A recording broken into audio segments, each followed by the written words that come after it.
UABC Radio y el Centro de Estudios China Baja California presentan Diálogos sobre China y el mundo. El podcast.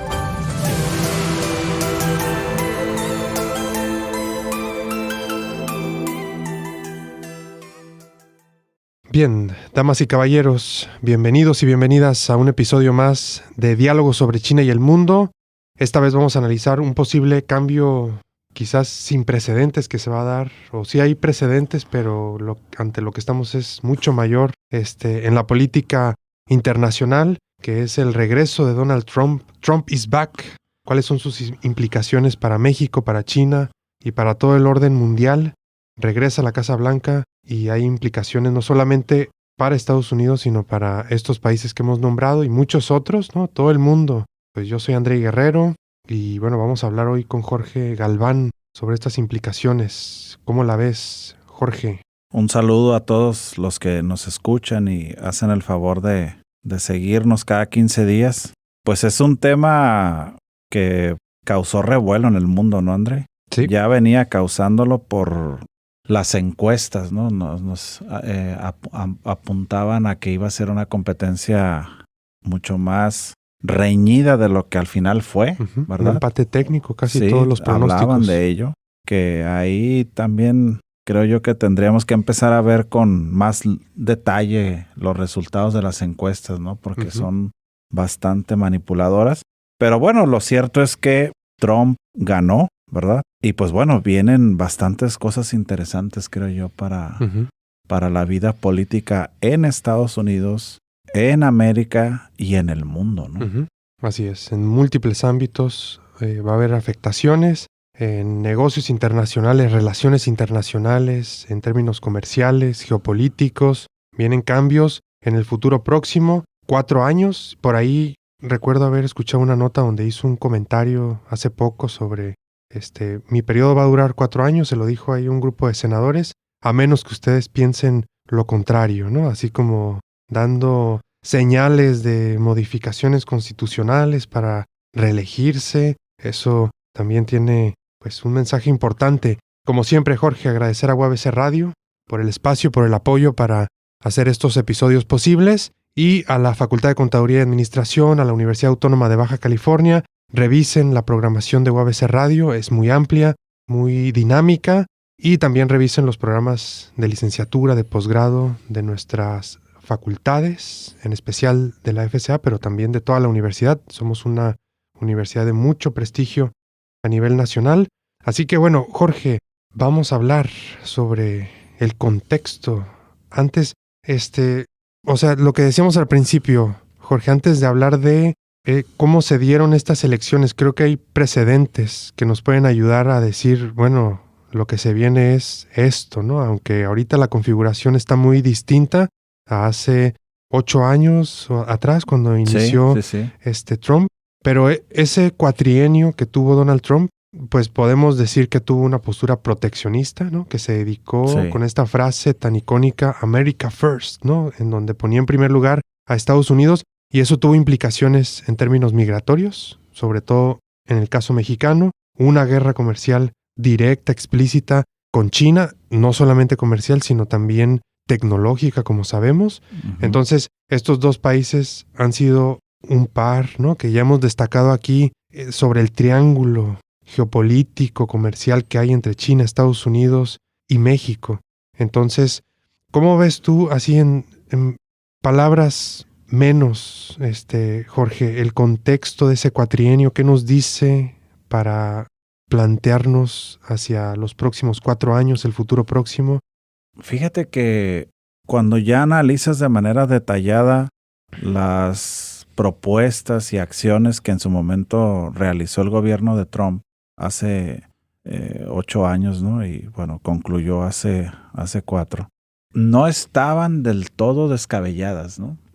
Yo soy partidario también de proteger a los sectores y a las empresas nacionales de esa competencia desleal que pudieran generar empresas del extranjero. Pero creo yo que las formas, André, de Trump son pues bastante difíciles a veces de comprender, ¿no?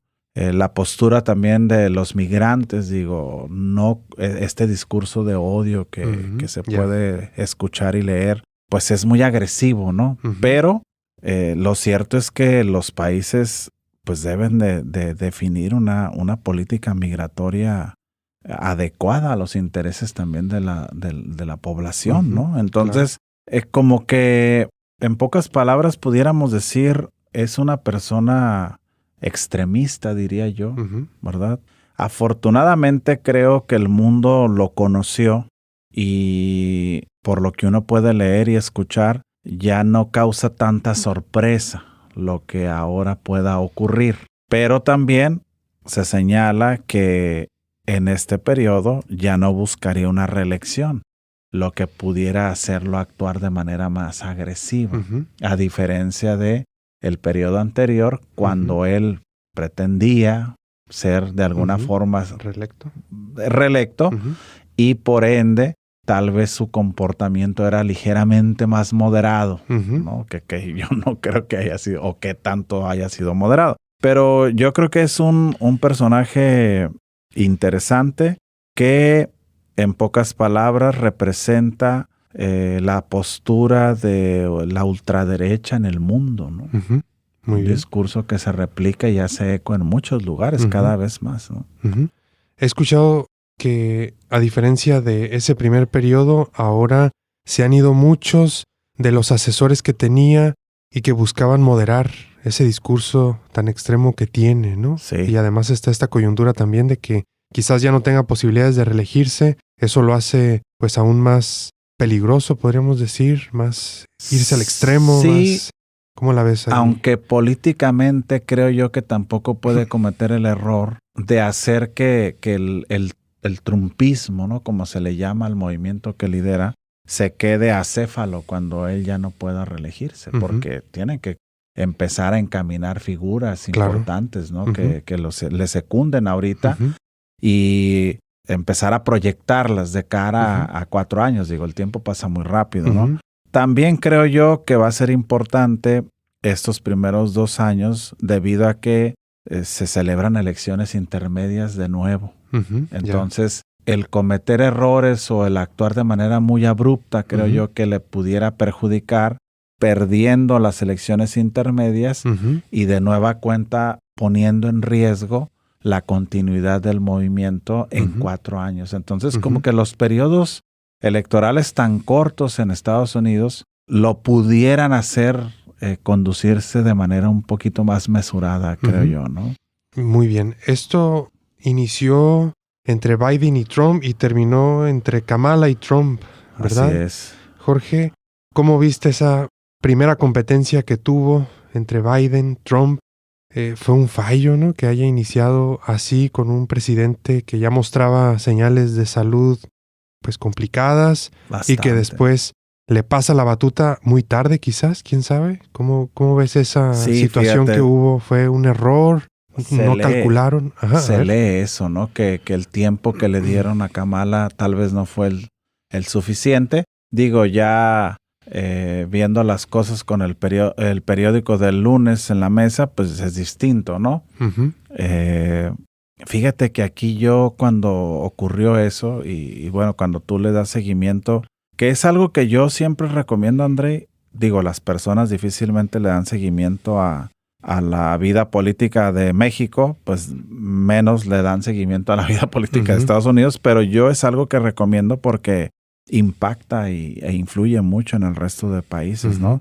Cuando tú veías cómo se desenvolvía Biden en la presidencia y todos estos fallos que pues hasta los médicos especialistas hablaban de un deterioro cognitivo importante en su salud, ¿no? Sí. Que es algo pues natural, por la edad sobre todo.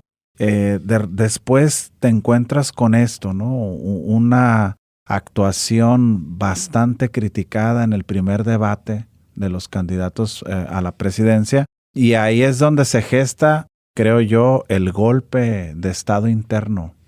Sí, ya figuras importantes venían haciendo una presión, pero creo yo que los tiempos les fallaron, ¿no? Ujú. Si hubiese sido distinto, tal vez la vicepresidenta hubiera tenido oportunidad de posicionarse mejor. Lo cierto es que Ujú. tampoco lo logró en más de 3 años en el cargo. Y pues de alguna forma, en retrospectiva, se puede criticar eso, ¿no? Decir, Ujú. le hubieran dado más tiempo. Pero ahora lo hubiera ya Ujú. es Está de más.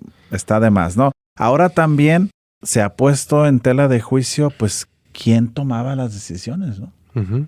Ya. Si en un debate presidencial el mundo, porque no nada más los estadounidenses, el Ujú. mundo vio lo deteriorado que está en salud Biden, Ujú. pues entonces, ¿cómo le han hecho todos estos años para tomar las decisiones? Ujú. Ese es un punto bastante cuestionable que Trump hizo leña de ese árbol caído, ¿no? Ujú. Muy, de manera muy precisa, ¿no? Ujú. Muy bien, entonces lo que nos dices es que ante esas situaciones que estaba viviendo es el presidente actual de Estados Unidos, Biden, lo que hubo fue una división en el Partido Demócrata para impulsar a Kamala y bajar de la contienda a Biden. Yo creería que ni siquiera fue división, sino más bien aislaron Ujú. al candidato y presidente. Ujú. Ya. ¿Sí? Lo aislaron, lo presionaron hasta que con una carta, ni siquiera fue un mensaje a la población, Ujú. él decide hacerse a un lado Ujú. y darle la estafeta a Kamala. Pero los especialistas que uno lee y sigue, pues señalan que tal vez esto no fue con el tiempo suficiente, ¿no? Ujú. Eso es. Aunque, aún con todo ello, Kamala logró recaudar más dinero que el propio Trump Ujú. de los Es verdad. donativos, ¿no? Es verdad eso. Pero pues no le alcanzó al Ajá. final de cuentas, porque Ujú. aquí hay una relación muy importante entre el volumen de dinero que tú eres capaz de recaudar Ujú. y pues cómo te va en la elección, ¿no? Ujú. Bueno, es una parte esto del patrocinio, ¿no? Me parece que así se les llama explícitamente, ¿no? A los partidos del complejo sistema electoral en Estados Unidos. Sobra decir que no somos politólogos, no estudiamos ciencia No política estamos lejos de eso.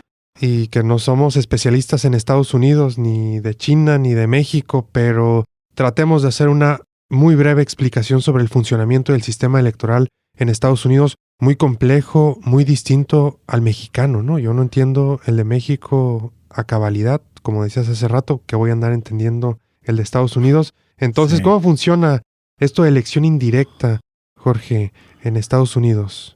Sucede que tratando de ser claro y utilizando palabras lo más sencillas posibles, ¿no?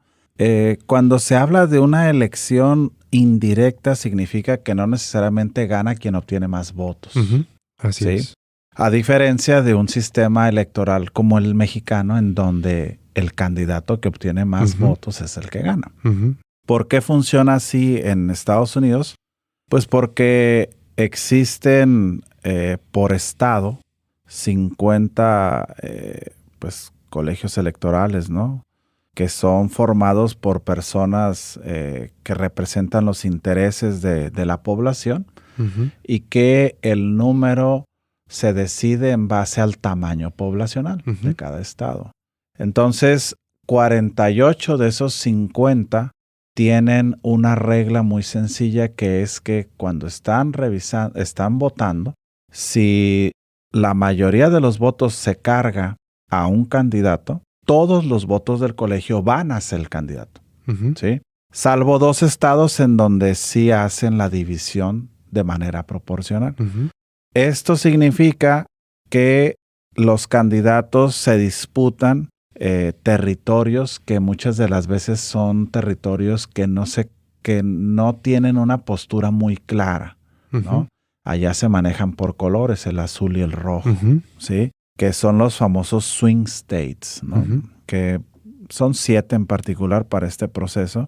Entonces, en la medida que tú como candidato vas observando que los colegios te van favoreciendo, buscas obtener el número mágico de 270 de esos votos de los colegios, por lo menos, porque eso significa que tú obtienes la mayoría Ujú. simple para poder ser considerado o nombrado presidente del país. Acá lo que se creía, digo, hay bastiones muy, muy claros, ¿no? Por ejemplo, California para los demócratas, ¿sí? Texas para los republicanos, Florida para los republicanos, Nueva York para los demócratas. Es decir, estos estados más importantes y emblemáticos de la Unión Americana tienen esa característica. Pero en los otros, en los que no está tan claro el panorama, ahí es donde la competencia se da mucho más férrea, ¿no? Si nosotros nos ponemos a recordar los últimos días y actos de campaña de un Donald Trump, por ejemplo, acompañado del hoy ya vicepresidente J.D. Vance y de su, pues ahora sí que principal asesor, ¿no? Y donador a la campaña, Elon Musk, fueron en uno de los estados de estos a los que me refiero como swing states. Estados bisagra es como se traduce al español. Exacto, que fue Pensilvania, ¿no? Entonces, ¿por qué se concentraron ahí? Pues porque buscan que ese colegio favorezca a su candidato. Acá se critica mucho la forma, ¿verdad? Incluso por ahí hay un político que yo sigo de manera puntual porque coincido con muchas de sus posturas, ¿no? Que es Bernie Sanders, un congresista demócrata que criticaba precisamente el funcionamiento de este sistema, ¿no?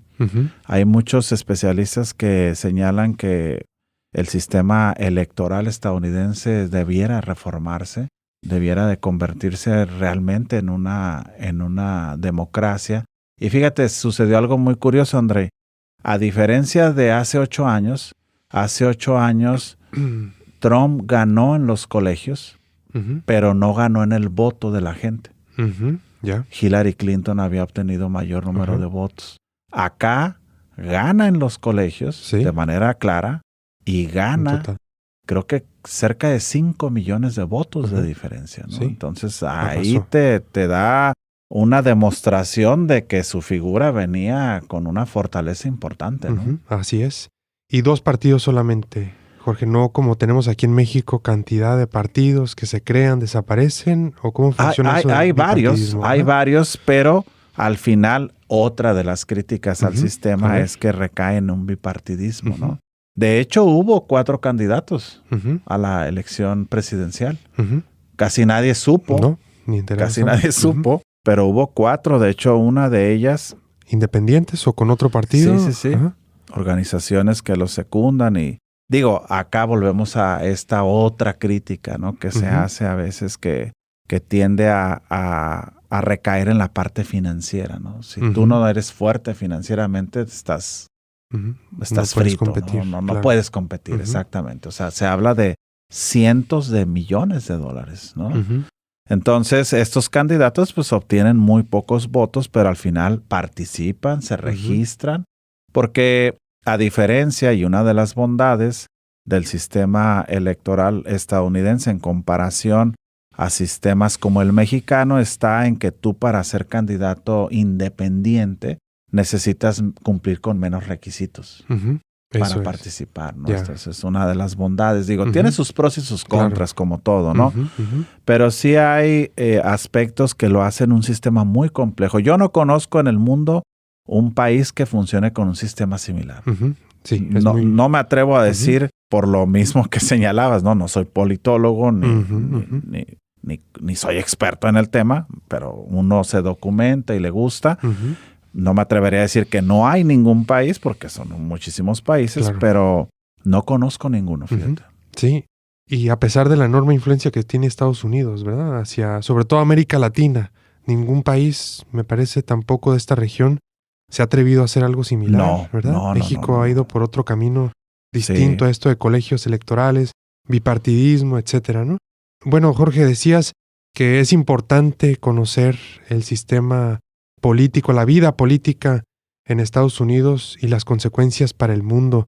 Me parece que un punto importantísimo es la economía global. Estados Unidos es la principal economía del mundo, una potencia tecnológica, y lo que pasa en su política va a tener implicaciones económicas y tecnológicas a nivel global. Hace rato decías que Elon Musk, ni más ni menos que este personaje tan importante para la tecnología aeroespacial y en otros ámbitos, está ahí, ¿verdad? En esos ámbitos. Por ahí también está Dana White, ¿no? Patrocinando esta campaña, ¿no? Un líder del entretenimiento, de los deportes de combate.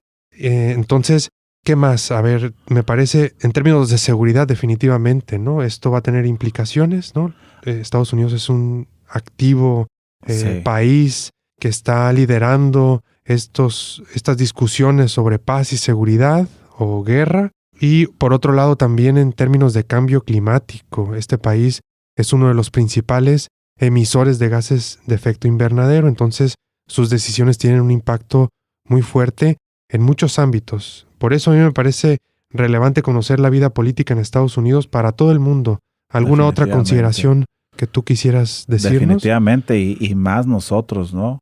Escuchaba un medio español decir, los más interesados y tal vez preocupados de esto, pues deben de ser los mexicanos, y sí, ¿verdad? Nosotros tenemos una amalgama muy difícil de analizar y pues de romper, ¿no? Entre naciones como lo es México y Estados Unidos. Fíjate que hay un dato aquí que no quiero que se nos pase, André, que es que además de estas dos cosas que mencionamos, Trump gana la elección en los colegios, gana en el número de votos, ganan la Cámara Baja y ganan el Senado. ¿Sí? Así es. O sea, arrasaron. Sí. Arrasaron, ¿no? Arrolladora.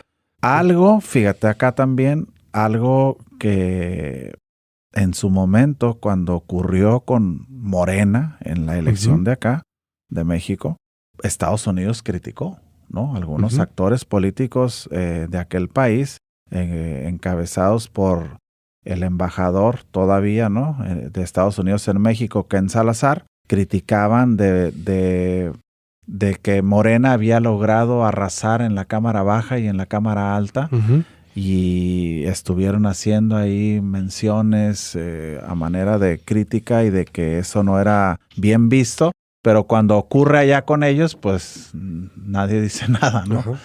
Pero vamos a ver, porque 2 años de tener a la Cámara Baja y a la Alta de tu lado le pueden ayudar pues para aprobar una serie de leyes y cambios importantes que coincidirá este periodo de 2 años. Hablo de 2 años porque en el 26, se tendrían las elecciones intermedias, ¿no? Pero justo este periodo coincidiría con la renegociación del TEMEC. Eso es. ¿No? Ahí está. Ahí está un punto importante, ¿no? Bien, entonces estamos ante escenarios muy parecidos, ¿no? Entre lo que pasó en México, con también una arrolladora de Morena, y en Estados Unidos con una arrolladora del Partido Republicano, que se han apropiado del Senado, de diputados o de Cámara Alta, Cámara Baja, congresos, ¿no? Al final de cuentas, congresos de la Unión. Entonces eso les permite tomar decisiones de manera automática prácticamente, ¿no? En el Congreso mexicano lo que ha pasado es que no han desperdiciado ni un minuto, ¿no? Y han aprobado leyes de una manera muy rápida. Y esperaríamos algo así de dinámico con Trump, ¿verdad? Sí. No tendría ese contrapeso, ¿no? Así es. Entonces, bueno, ¿cómo estuvo el apoyo hacia Trump, Jorge? Los latinos, decían muchos especialistas, van a ser los que van a decidir al final, ¿no? Son una fuerza política importante en Estados Unidos. ¿Por qué decidieron acercarse más a los republicanos y no a los demócratas, si en el discurso pareciera, ¿no? Que si este personaje Trump tiene un discurso xenófobo hacia México, hacia la comunidad latina en general, ¿por qué esos paisanos estadounidenses se acercaron más a Trump y a su propuesta? El otro día escuchaba un análisis interesante del comportamiento del electorado de cara a este proceso que se vivió en Estados Unidos, y algo paradójico es que según este estudio, a los latinos les gustó la propuesta antimigrante de Trump. Ya. Fíjate cómo es esto. Paradójico, sí, irónico. Paradójico, ¿no? Muchos de ellos llegaron como migrantes al país, Ujú. y ahora deciden apoyar a un candidato que está a favor de ser más exigente Ujú. en el tema migratorio, ¿no? Otro punto importante que es uno que se resalta también es las propuestas para mejorar las condiciones de vida de los más desfavorecidos, ¿no? Ujú. Que Trump trae por ahí. Él utilizó mucho el problema tan serio que ha venido atravesando Estados Unidos en términos económicos, que es niveles inflacionarios que tenían más de 40 años que no se daban en la nación, ¿no? Ujú.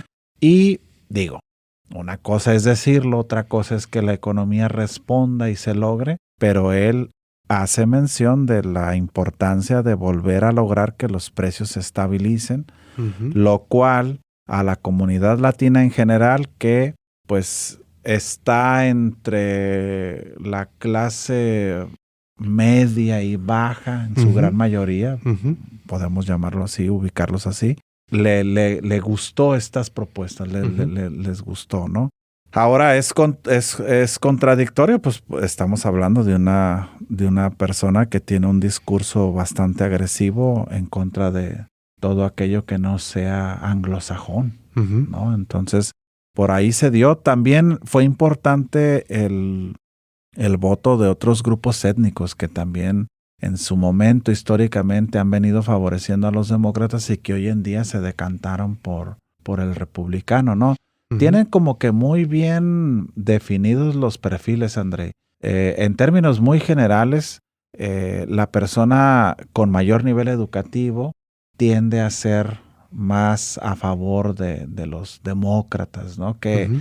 visto desde fuera, los demócratas en general pudieran ser considerados como los liberales, ¿no? Ujú.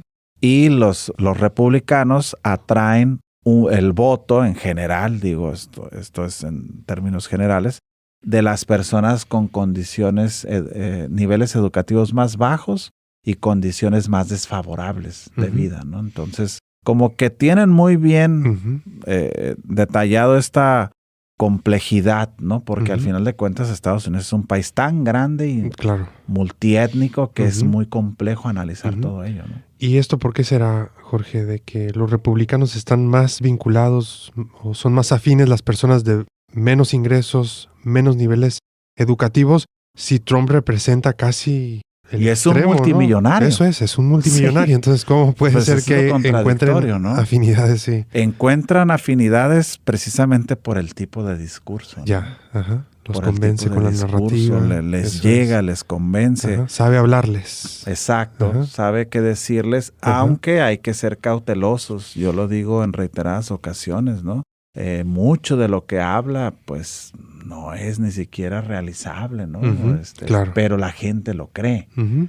Sí, a ver, Jorge, a mí me gustaría hacer un apunte aquí y recordar un análisis que se ha hecho a lo largo de la historia del fenómeno migrante de México hacia Estados Unidos, que es uno más de estas ediciones del Colegio de México, la historia la historia mínima de la migración México-Estados Unidos, que palabras menos, la historia de esta migración la define las condiciones económicas en Estados Unidos. Si hay crisis en Estados Unidos, va a haber políticas restrictivas en ese país. Así Si es. hay momentos de prosperidad, ese péndulo se va a mover a otro lado y les van a decir, venga, necesitamos a personas. Entonces, esa parte es determinante. Y ante esas crisis, este tipo de personajes generan estos discursos y convencen con estas, pues, propuestas simples, difíciles de realizar, que, pues, simplifican una situación muy compleja a un resultado muy simple y que, bueno, al final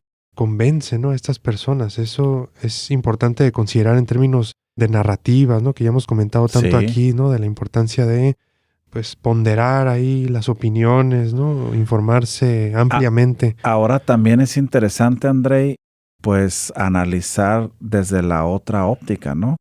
¿Qué dejaron de hacer los demócratas? Ujú, claro, ¿No? O eso es sea, importante también. ¿por qué han perdido el atractivo ante estos grupos poblacionales que históricamente se decantaban por ellos casi a ciegas, ¿no? Ujú. Sí, significa que entonces, pues ya tu discurso no es el adecuado, Ujú. tus acciones no han sido las adecuadas, ¿no? Hubo, digo, ya en retrospectiva es más fácil analizarlo, ¿no? Pero, por ejemplo, se dice qué tanto le afectó entre la comunidad joven a los demócratas el tema del apoyo tan abierto a Israel por parte del Ujú, gobierno ya. y las posturas Ujú. tan abiertamente Ujú. a favor, ¿no? del sionismo como lo es del de Kamala Harris. Claro. Su propio marido es uno de ellos. Ujú. Y Biden, aunque pues Trump es mucho más cercano al gobierno de Netanyahu Ujú. que ellos. O sea, Eso es. es a veces bien difícil de entender esto, pero Sí. coincido plenamente contigo en que depende mucho de la situación económica del país, la regulación o no de la política, ¿no? Qué Sí. tan rígida o flexible se vuelve la política migratoria, y yo le sumaría cuando Estados Unidos se encuentra en alguna guerra. Ujú. ¿Qué pasa ahí en términos migratorios? Se flexibiliza Ajá. la política Ya. cuando están en guerra. De hecho, Ajá. tienen un severo problema para reclutar Ujú. personal Eso es. militar hoy en Ya, día, ¿no? interesante ese apunte. Jorge, entonces, el país está polarizado. Eso tiene Totalmente. enormes consecuencias internas y externas también. Pero ¿qué nos señala esta división interna que hay en Estados Unidos? ¿Qué tipo de consecuencias se pueden esperar de esta fractura que está ya tan clara, ¿no? Al interior de ese país tan importante como hemos mencionado hasta ahora? Yo creo que hace de la labor de gobernar algo más complejo, ¿no? Ujú. Algo más complejo, y no nada más es la sociedad estadounidense la que podemos observar que se encuentra polarizada. En México yo diría que corre el riesgo de caer en algo así. Ujú. Y si tú te vas a analizar algunas sociedades en Europa, pues también tienen este tipo de comportamientos, ¿no? Yo acá lo que veo como riesgoso, Andrei, en el discurso de Trump es que la gente tiende a tomarlo literal, ¿no? Ujú. Y estas manifestaciones de odio, por ejemplo, hacia los migrantes, el discurso, ¿no? de odio en las redes sociales, las posturas y el confrontamiento entre aquellos que se dicen ser con una ideología mucho más liberal y abierta, ¿no? Y estas comunidades, por ejemplo, la LGBT, las mujeres, Ujú. se vean afectadas, ¿no? Ujú. Porque la gente ve y escucha que pues si su líder mesiánico se conduce así, Ujú. ¿Por qué yo no? En la ¿por qué calle, yo no? en ¿Verdad? la Hay que escuela, en el recordar que trabajo. Trump tiene abiertos más de 90 casos Ujú. judiciales, ¿no? Ujú. O Eso sea, es. estamos hablando de una persona que pudiera ser el presidente del país y pudiera ser culpable Ujú. de haber violado a una mujer en una Ujú. tienda departamental hace Ujú. muchos años, ¿no? O sea, de ese nivel de polarización estamos hablando. Ujú. Creo yo que lo riesgoso es que la sociedad lo normalice, ¿no? Ujú. La violencia se normalice. ¿Cómo va a conducirse X, por ejemplo, hoy en día, que es una red social bastante cuestionada precisamente por ello, ¿no? Ujú. Ya. Eso es. Bueno, estamos ante un panorama muy complicado al interior de Estados Unidos, Jorge, pero hay implicaciones para otros países del mundo. El nuestro Totalmente, principalmente, sí. tú lo has dicho, ¿verdad? Es el que ya ha enfrentado retos y consecuencias enormes porque está ese personaje dirigiendo Estados Unidos. Durante su primera presidencia, Trump presionó mucho al gobierno mexicano en términos sobre todo de migración, como hemos comentado hasta ahora, y de seguridad en la frontera, así como también otros que tienen que ver con comercio, pero que tenemos que incluir ahí la variable China. ¿Cómo ves las consecuencias para México en términos sobre todo migratorios, económicos? ¿Qué va a pasar, Jorge, viendo esos antecedentes que ya decíamos, con la migración que ha prometido? ¿Qué estaría dispuesto a cumplir? ¿Tiene carro completo? Eso, ¿qué podemos esperar, Jorge? Sí, no se viene nada fácil la relación, ¿no? Sí. Pues ya se dieron las primeras escaramuzas, ¿no, André? Ujú. Sí. Ya nuestro secretario de Economía dio unas declaraciones por ahí, Ujú. en el sentido de que, pues si ellos nos aumentan los aranceles, nosotros haríamos lo propio, ¿no? Ujú. Entonces, o sea, Reciprocidad. empiezan a darse ahí declaraciones. La presidenta de México ha sido más cautelosa, creo yo. Ujú. y ha dicho que la relación siempre es cordial y que somos dos países hermanos, que hemos sabido salir de cosas peores, ¿no? Crisis más severas. Yo creo acá que va a ser compleja la relación, Andrei. Muchísimo, es un reto enorme para la Muy Cancillería. grande para la Cancillería, para la propia presidenta, ¿no? Cómo dirigirse a una figura que impone desde que lo ves, ¿no? Sí. Un presidente que tiene esa forma, ¿no? Yo le comentaba el otro día a un grupo de estudiantes que es una figura muy bien manejada, ¿no? Tú lo escuchas hablar, es un hombre muy alto, que tiene una voz así que su gesticulación también es muy llamativa, siempre impecable, ¿no? De traje, corbata, y no sé, tiene rasgos interesantes de un líder que impone con su sola presencia.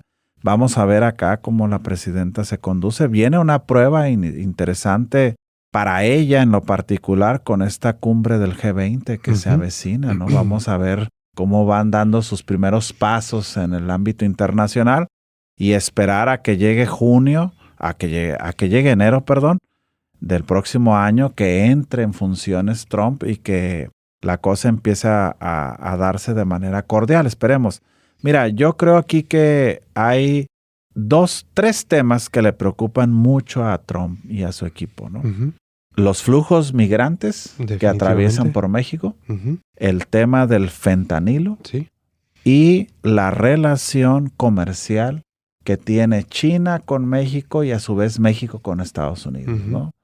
Se han quejado ellos constantemente y de manera cada vez más frecuente que China utiliza como trampolín a México para hacerle llegar al mercado estadounidense sus mercancías, sus productos, ¿no? Entonces, estos 3 temas tendrían que, pues, analizarse con lupa y tener a los mejores de México para hacerle frente a sus contrapartes de aquel lado, ¿no? Definitivamente. Ya en estos 3 temas, migración, tráfico de drogas, especialmente el fentanilo, que ha dejado decenas de miles de muertos en Estados Unidos y es una preocupación en términos de salud pública, y también el tema comercial, donde está China. Ya tienen que estar haciendo una estrategia, pero si ayer, ¿verdad, Jorge? Y teniendo planes barajeados ahí sobre la mesa, en la manga, escondidos, porque va a ser todo un reto para manejar. ¿Cómo ves a los dirigentes, los secretarios, ¿no? Juan Ramón de la Fuente en Relaciones Exteriores, ha estado en la ONU, a Marcelo Ebrard, que estuvo ya enfrentando, ¿no? Tiene la experiencia, ahora está en Economía, le va a tocar este asunto del TEMEC. ¿Cómo ves a estas capacidades que van a manejar este reto? Pues de aquel lado casi es un hecho que Marco Rubio va a ser el secretario de Estado. ¿No? Estás hablando también de un personaje duro, con un discurso fuerte, ¿no? Ya ha declarado en otras ocasiones como congresista críticas fuertes al expresidente Andrés Manuel y su gobierno. O sea, no va a ser nada sencillo. Yo esperaría que, pues al final, mira, tampoco Estados Unidos puede manejar el tema arancelario como lo amenazó Trump, ¿no? Ya hay estimaciones de qué pasaría con la inflación en Estados Unidos de empezar a imponerle esos aranceles a México. Subiría drásticamente. Exactamente. Entonces el boomerang terminaría por pegarle en la cara, ¿no? Porque tú, en gran medida, en el apartado económico, llegaste prometiendo una reducción de inflación. Entonces, si tú realizas esta maniobra comercial de aumentar, él dijo en un inicio 25%, hasta pudiera llegar al 100%, ¿no? Según él. Pues automáticamente te estarías afectando tú mismo. Somos el principal socio comercial. O sea, no hay que olvidarlo. México no tiene una postura ahí de cualquier socio con Estados Unidos. No, somos el principal socio comercial. Entonces, yo creo acá también que tendríamos que ser cautelosos, ¿no? Que esta retórica y este discurso, incluso Sheinbaum lo mencionó en su momento, ¿no? Hay que entender que están en una campaña y como que en pocas palabras, pues se vale que se prometa hasta lo que no. Ya veremos cuando nos sentemos a la mesa y negociemos. Ahora, también en el apartado migrante hay que recordar que muchas de las caravanas migrantes fueron motivadas precisamente por la política tan ambigua de Biden. Ujú, eso es. Incluso se dice financiadas por demócratas como George Soros, por ejemplo, ¿no? Entonces, ahí también esperaría uno que esas caravanas disminuyeran y que la cosa fuera más fácil de manejar a un país como México, que dicho sea de paso, somos o hemos sido muy incompetentes para manejar el tema migratorio nosotros mismos, ¿eh? Definitivamente. Entonces, en el apartado migratorio, Jorge, naturalmente estaríamos esperando una repatriación de paisanos que están viviendo de manera ilegal en Estados Unidos, ¿no? Porque se han prometido redadas, se han prometido persecución y regreso a países de origen, donde México hablan inicialmente de deportar a 1 millón de personas. Eso va a tener enormes consecuencias socioeconómicas para México, para Estados Unidos, porque, como tú lo has dicho, ¿no? El manejo de la migración en nuestro país pues tiene mucho margen de mejora, definitivamente, claro, ¿no? Estamos totalmente. Llenando vacíos con organizaciones de la sociedad civil muy valiosas, pero que, híjole, el Estado luego pues se rebasa, ¿no? Es un tema muy complejo, es humano, con muchos aspectos a considerar y no se puede abordar de una forma sencilla, pero ahí está algo que suena de una forma muy sencilla, pero que tiene una implicación enorme en las localidades a donde llegan y donde estamos aquí grabando esto, que es Tijuana. Pues es impresionante, ¿no? El número de repatriados que llegan y que van a llegar, ¿no? Por estas promesas. En términos de fentanilo, Jorge, pues se ha dicho cosas que se están interpretando, ¿no? Desde el gobierno mexicano como el atacar, ¿no? Estos campos de producción del narcotráfico, y atentar, ¿no? Contra la soberanía. Ese es un tema también muy, yo diría, sin precedentes, ¿no? Que estaríamos ante un escenario muy complicado de manejar, ¿no? De cómo va a ser esto, ¿no? Que Estados Unidos, lo que yo veo difícil es que vaya a haber aquí una incursión, ¿no? Militar, pero esto de los drones, ¿no? De ir y aventar algo ahí a esos lugares donde se produce esta droga, eso puede que sí suceda, ¿no? ¿Cómo ves ahora, tú fíjate, esas promesas? Yo insisto siempre cuando se habla de la relación binacional México-Estados Unidos y el tema de las drogas, pues también qué tanto hacen ellos, ¿no?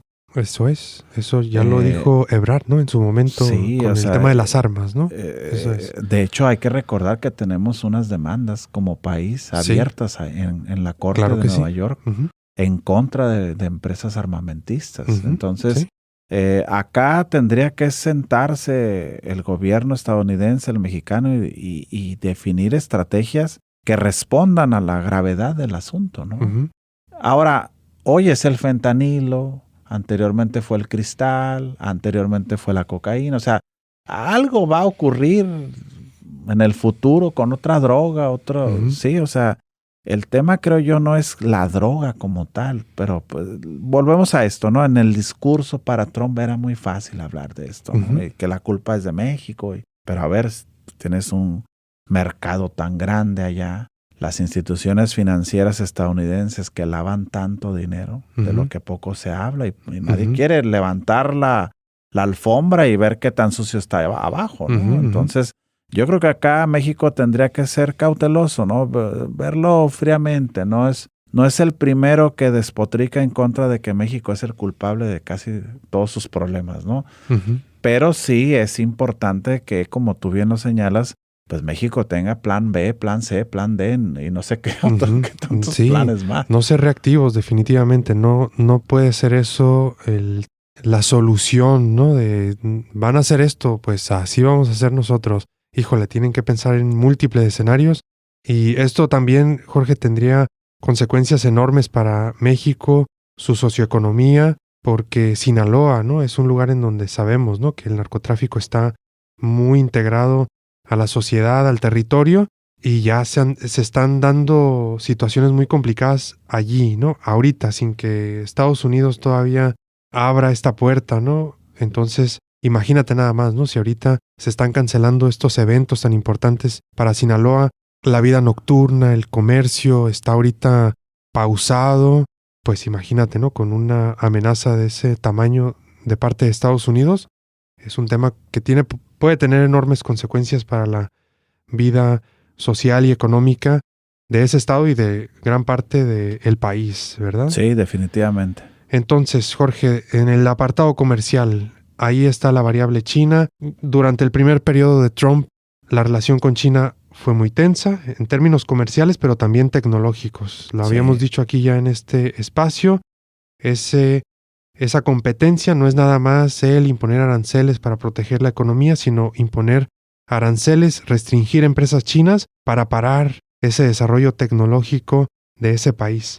Está la variable mexicana también en este triángulo de producción, ¿no? Que hay que decir lo que es cierto, ¿no? Muchas empresas chinas se han instalado en México para aprovechar las ventajas del TEMEC, la geografía, y evadir esos impuestos. Y eso es algo que le molesta a Trump, ¿no? Eso genera un déficit comercial con ambos países y es una molestia, ¿no? Para alguien que piensa o que entiende la vida económica en términos de ganancias y pérdidas, ¿no? No ve ese matiz que luego existe en los productores, manufactureros, ¿no? Que los insumos salen más baratos y vienen de China, se producen en México y luego van y paran a consumirse en Estados Unidos a un precio muy adecuado. Pero ¿qué esperar hacia China con esta guerra comercial tecnológica? ¿Cómo va a reaccionar China? Venimos de hablar del uso de estos espacios multilaterales, los BRICS, un espacio de contrapeso. ¿Qué esperar de estos dos actores o este triángulo, Jorge? Yo creo que la guerra comercial se agudizará, las tensiones aumentarán. Ahí sí, fíjate que pocas diferencias yo encontré entre el discurso de demócratas y de republicanos frente al tema China. Sí. Todos coinciden en que es el enemigo público número uno. Para ello yo creo que China ya tiene, incluso en su momento escuchaba una declaración del equipo de relaciones exteriores de China que decían pues que a ellos les daba igual prácticamente quien ganara, ¿no? Porque ellos saben que la cosa va a seguir en una confrontación y en tensiones fuertes, ¿no? Uno de los representantes de las relaciones exteriores chinas incluso hacía mención de por favor, Estados Unidos, dejen de exportar armas a Taiwán y están provocando aquí que la cosa siga tensa. O sea, al final el tema de Taiwán para Estados Unidos dejará de ser importante, creo yo, cuando ellos encuentren otra forma de sustituir los microprocesadores que obtienen de ahí, ¿no? Pero en el Inter, pues China va a estar teniendo que lidiar con esto, ¿no? Una tensión cada vez más fuerte, una escalada, estos ejercicios militares que se hacen en la isla versus los despliegues del músculo militar de China en la región. Entonces yo creo que aquí, en lugar de mejorar, creo yo que hasta pudiera empeorar la relación, ¿no? Interesante. ¿Y reacciones de China, Jorge, va a aprovechar esta coyuntura para ampliar sus lazos con otras regiones? Llámese América Latina, llámese África, llámese Asia misma, los BRICS que comentábamos hace un poco. ¿Cómo se va a dar la inauguración del puerto en Perú, ¿no? Invitaron nada más y nada menos que a Xi Jinping. Entonces estás hablando de que son cosas que a Estados Unidos no le gustan, pero que una de las críticas en ese cuatrienio de Trump, el primero, fue precisamente descuidar la región, ¿verdad? Dejarla acéfala y que otros actores aprovecharan, ¿verdad? Para pues llegar y con un discurso más amigable, con acciones más favorables, pues estrechar lazos con naciones de este lado del planeta, ¿no? Está el caso también de Rusia y su relación con el gobierno venezolano, con Cuba, con Nicaragua, que ya los tres fueron tachados que van a ser objeto de repudio del gobierno de Trump, ¿no? El propio Marco Rubio tiene un discurso muy fuerte en contra de ellos. Entonces, yo creo que acá ese aislamiento del que incluso los especialistas en la materia estadounidenses critican del gobierno estadounidense continuará. Trump es escéptico organismos multilaterales, redujo el apoyo a ONU, Organización Mundial del Comercio, incluso con la Unión Europea generó enormes tensiones. Jorge, brevemente, ¿cómo ves ahí ese panorama del orden mundial? ¿Hacia dónde apunta? Pues el más contento es Víctor Orbán, ¿no? Este presidente que se dice amigo de Trump, ¿no? Uh-huh. El resto de la Unión Europea está temblando ahí. Uno de los perdedores que se dice más está ahorita sufriendo, pudiéramos decirlo así, pues es el propio Zelensky en Ucrania, ¿no? Uh-huh. Trump ha dicho que para él ese tema ya no va. Uh-huh. Que en el primer día lo resuelve, algo así. Sí, 24 horas. ¿No? Que digo, es una disparatada, pero creo yo que también con la Unión Europea vamos a observar cambios importantes. Sí. Él no está a favor de seguir financiando a la OTAN. Uh-huh. Él dice, échenle ustedes también a la bolsa, uh-huh, porque nosotros no vamos a cargar con su ejército, ¿no? Sí, está complicado. Entonces, Jorge, pues agradecemos como siempre a la audiencia, a UABC Radio por el apoyo para llevar a cabo estos diálogos sobre China y el mundo. Hoy hemos comentado los posibles escenarios que se vienen con Donald Trump en la presidencia de Estados Unidos, relaciones con México, con China y con buena parte del mundo que se van a redefinir a través de esta administración. Vienen retos, pero también oportunidades y sin lugar a dudas la información, la conversación sobre estos asuntos nos van a llevar a tomar mejores decisiones en el país. Así que les invitamos a seguir escuchándonos y aportando. Si quieren enviarnos preguntas, comentarios, ahí está el canal abierto. Muchísimas gracias. Hasta luego. Saludos a todos y a todas. Diálogos sobre China y el mundo, el podcast. Una colaboración entre UABC Radio y el Centro de Estudios China Baja California. Disponible en Mixcloud y Spotify.